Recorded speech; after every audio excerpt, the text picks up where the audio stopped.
Aujourd'hui, nous avons le plaisir d'accueillir le Premier ministre de l'Ontario. Merci infiniment de nous rejoindre, Monsieur le Premier ministre. Ce nouveau plan annoncé pourrait bien constituer l'initiative la plus dure jamais mise en place par un président américain aussi préoccupé par les tarifs douaniers. À quelques heures seulement de cette annonce importante, pouvez-vous nous décrire quel est l'état d'esprit actuellement en Ontario et dans l'ensemble du Canada? Merci, Wolf, de m'avoir invité. Chaque fois que j'interviens, je tiens à rappeler tout d'abord que les Canadiens ont une réelle affection pour les Américains. Personnellement, j'aime profondément les États-Unis et ses citoyens. Toutefois, ces nouvelles mesures auront des répercussions directes et négatives sur les familles américaines elles-mêmes.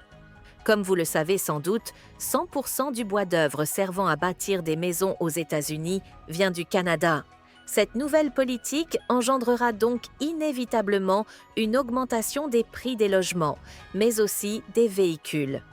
Nous échangeons un grand nombre de voitures avec les États-Unis, autant à l'importation qu'à l'exportation, et ces tarifs entraîneront une hausse du coût des voitures et des camions.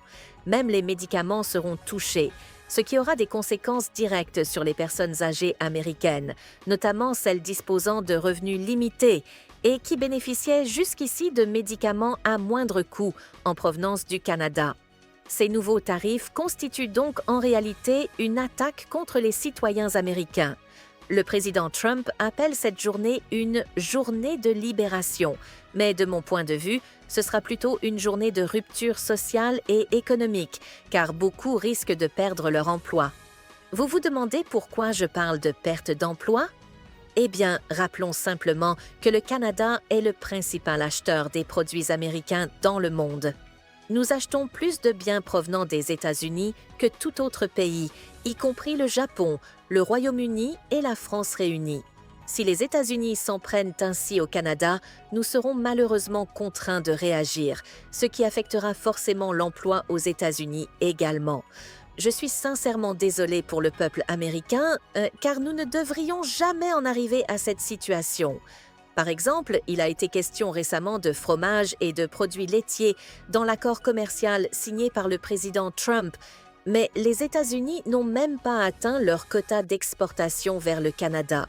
En réalité, ces produits n'ont jamais subi de droits de douane et pourtant les États-Unis ne remplissent pas leurs propres objectifs. Nous devrions plutôt revenir ensemble à la table des négociations pour régler ces différends. Le président Trump avait promis pendant sa campagne électorale de diminuer l'inflation et de créer de nouveaux emplois. Or, ces nouvelles mesures font précisément l'inverse. La confiance des consommateurs américains diminue, les investissements ralentissent, l'inflation augmente et les marchés financiers commencent à souffrir. Ce n'est définitivement pas bon pour le peuple américain. Le Canada est-il prêt à faire face à ces nouveaux tarifs et quelle sera votre réponse concrète? Si nous devons affronter cette situation difficile, alors oui, les 40 millions de Canadiens seront prêts à en assumer les conséquences et à consentir aux sacrifices nécessaires. J'espère néanmoins que nos amis américains réaliseront rapidement l'impact douloureux de ces décisions. Si le président Trump persiste à imposer ces tarifs, les Américains eux-mêmes ressentiront directement leurs effets négatifs. Cependant, je comprends que le président Trump ait des préoccupations sur le plan international, mais je rappelle toujours que l'ennemi commercial des États-Unis est la Chine, et non le Canada. Nous sommes les alliés les plus proches des États-Unis, avec des liens économiques extrêmement solides. Il est donc temps, plus que jamais, de renforcer notre collaboration, car unis, nous sommes plus forts face au reste du monde. Le président Trump a souvent menacé d'instaurer des tarifs douaniers avant de finalement se raviser. Récemment, la ministre canadienne des Affaires étrangères, Mélanie Joly, déclarait que le Canada ne souhaite en aucun cas de nouveaux conflits commerciaux, évoquant une inquiétude réelle face à l'instabilité liée aux décisions imprévisibles de la Maison-Blanche.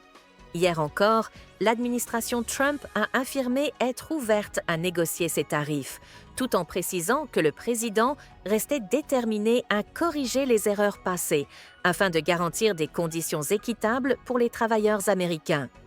Croyez-vous que le président pourrait finalement modérer ses positions? Je l'espère sincèrement. nous disposions déjà d'un excellent accord commercial, accord dont le président Trump disait lui-même qu'il était le meilleur.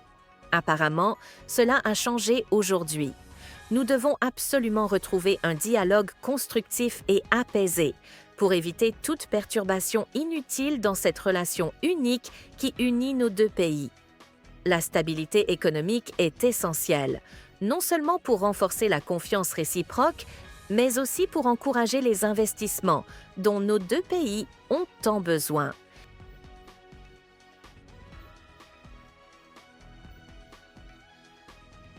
N'oubliez pas de soutenir et de vous abonner à la chaîne One World News afin de rester informé des dernières actualités.